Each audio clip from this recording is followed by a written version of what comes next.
the people who help maintain it, and we practice it. As I'm sure you all are aware, we have a mock mass casualty trauma every year that's citywide, and mock patients come to us from various sites, and we practice this so that should an event like yesterday unfortunately happen, we're prepared for that. The thing that makes us special is the medical director of KC Fire is also an emergency medicine physician here. She was at the scene and was able to triage these patients appropriately, very quickly and efficiently, which ultimately allowed the sickest people to get to us first, as we're the closest hospital. The first person who arrived, as Dr. Steele mentioned, that's in critical condition, had he not made it here as fast as he had, he might not be with us now. He sustained extremely life-threatening injuries, and fortunately, thanks to Dr. Carney's triage, our KC Fire and Police Department, he was able to get here quickly. He was the first person here, and our mass casualty plan then went into effect and got him straight up to the operating room, and were able to stabilize him. And as Dr. Steele mentioned, he has improved overnight despite his life-threatening injuries, with plans for future operations today, and hopefully he'll continue to improve. Dr. Shaw? I want to reiterate that we did have excellent coordination between KCFD, KCPD, and they did a phenomenal job on scene with their disaster response. Their coordination with University Health has allowed these patients to survive. We're very happy to say that we didn't have any deaths in the hospital. Unfortunately, there was one death from this event, but those that were critically ill were able to get to us in a timely, efficient manner so that we could provide care to them. And so the coordination between all of the departments, citywide, between all the hospitals, especially with University Health, allowed for our disaster response to be as robust as it possibly could be.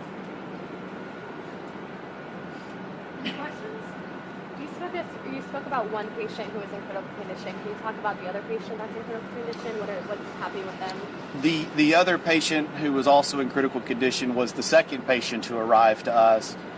Fortunately, she was more stable than the first patient, but ultimately did have to go to the operating room as well. She is recovering in the ICU and improving. We're hopeful that in the next day or two she will be able to be moved from critical to stable condition and get out of the ICU. But again, a lot of it has to do with the coordination between KC Fire and the triage at the scene to get her to us next, because the people who came first and second were the ones that had to go to the operating room, and that's what you want when you triage, because the ones that need to be saved need to get here first. The ones that need an operation, need to get here first. Can you provide us a little more detail on the nature of their injuries, or just some specifics about those two that you're critical? All I can say with HIPAA and everything else is that the first patient sustained an injury that is 90 plus times lethal. And fortunately, again, with the coordination, was able to get here quickly and was able to get control and repair and stabilize in an efficient manner. The other patient also sustained an injury that required operative intervention. But as far as the specific details with HIPAA and everything else, I'm not going to speak to that. What does 90 plus times lethal mean? Like 90% lethal, meaning that if 90 people or 100 people were injured with this, 95 of them 95 to 99 would not have made it or survived the operation. And do you know the exact time from between when this patient was shot and when they got to the hospital? How long was it before they were on the operating table? From the time that they arrived to us, the patient was in the operating room within 5 minutes. Do you know how long it took them to arrive to you, though? I don't. With the injuries and then the scene time and then securing the scene and making it safe, I don't know how long that was. But Dr. Carney saw the patient and picked that patient first to come. And so because of that, that's the reason that he came first and was able to be taken directly to the OR. One of the things we're most proud of is the American College of Surgeons tracks a whole host of numbers and statistics. and one of them is time to the OR. And from the time that the patient arrives in our OR, our average is less than 12 minutes. The best we've ever had is 3. The national average is less than an hour.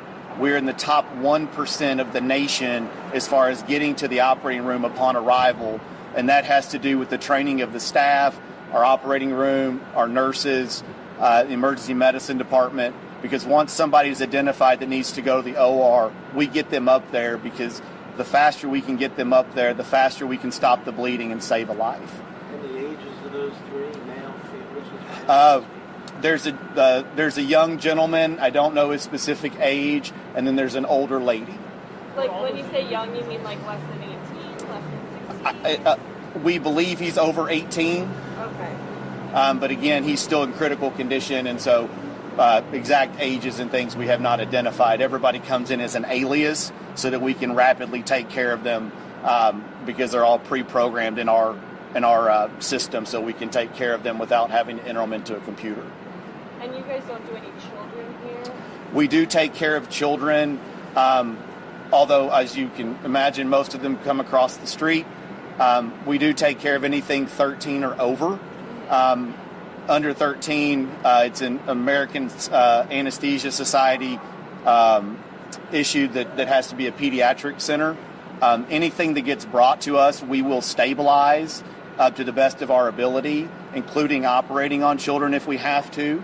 But we do not accept them and transfer, or if EMS knows their age, they don't bring them to us. But if they look like an adult, anybody over 14 can stay here. And after everything that you saw yesterday, are you surprised that one person died so far? I don't know all the details of the specific event as far as what happened.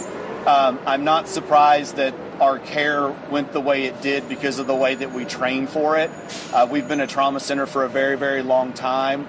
As I've mentioned, a lot of people know that if they're hurt, that they need to come to see us, because again, we're an efficient trauma center to get you to the operating room if that's where you need to go. Once they get here, they have a chance to survive.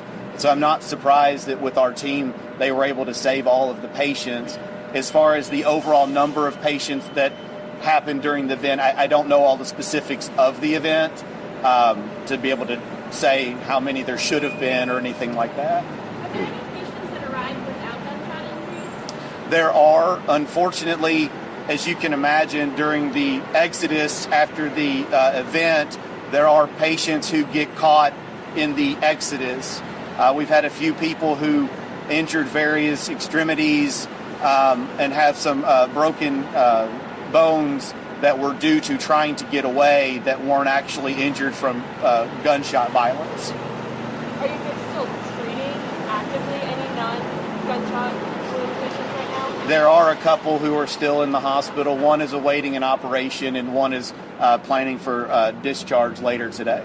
They're all considered stable at this point. Got it. Okay, so the 3 people who are still in the ICU, those are all gunshots. 2 in the ICU, 1 that is stable on the floor, but those 3 are, yes ma'am, all penetrating trauma.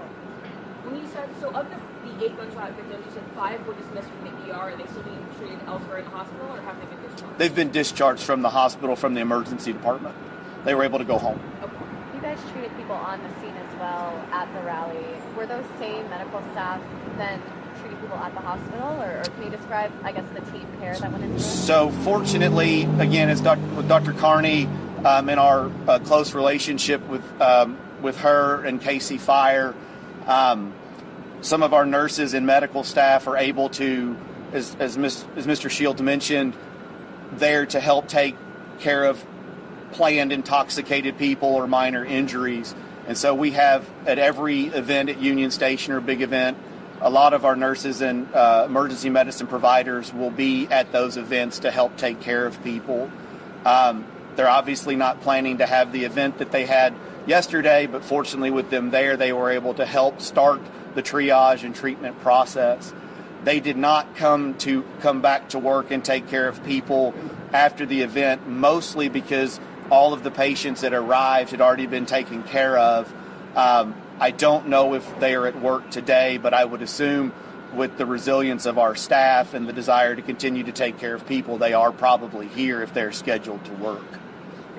Go ahead. Last question. Yes, sir. Just you guys are pros, of course, at this, but I wonder if you could just share some thoughts in this age of mass shootings. We see these all over the country more and more. Just your thoughts on that and the fact that this stuff seems to be happening, sadly, at a regular pace. It's hard for me to speak from any sort of overt political view. Every time we have one of these mass casualties, it's a tragedy. And I agree with you, they've become so frequent that unless it is a national story, a lot of times we don't hear about it.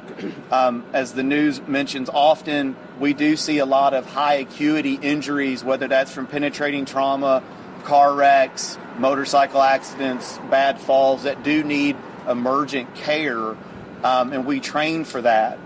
But those patients aren't making the national news, but we are taking care of multiple victims on a fairly regular basis of high acuity, meaning without intervention, high chance of not surviving on a daily, weekly basis. And so I agree with you, it's hard to speak about, but every one of them is a tragedy, whether it makes the news or not. Thank you guys very much. Thanks for coming. Thank you for being here. We don't have ages right now. No, sorry. They're all adults. Yes, everyone's an adult. Yes. Okay. Thank you. Oh, no problem. Sorry, I spelled it as fast as I could.